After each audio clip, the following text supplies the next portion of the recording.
சீர்காழி சட்டைநாதர் கோவிலில் வைகாசி மாத பௌர்ணமியொட்டி சிவாய நம ஓம் என்று பக்தி முழக்கத்துடன் ஏராளமானோர் கிரிவலம் வந்து வழிபாடு மேற்கொண்டனர். மயிலாடுதுறை மாவட்டம் சீர்காழியில் தர்மபுரம் ஆதீனத்திற்குட்பட்ட சட்டைநாதர் சுவாமி கோவில் உள்ளது.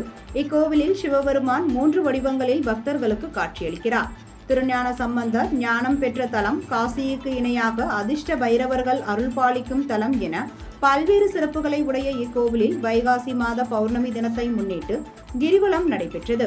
முன்னதாக கிழக்கு ராஜகோபுரம் பிரம்மபுரீஸ்வரர் சுவாமி சந்நிதியில் வழிபாடு மேற்கொண்ட பக்தர்கள் சிவாய நம ஓம் என்ற பக்தி முழக்கத்துடன் கீழ்வீதி வழியாக தெற்கு வீதி, மேல வீதி, வடக்கு வீதி வழியாக சென்று மீண்டும் கோவிலை வந்தடைந்தனர்.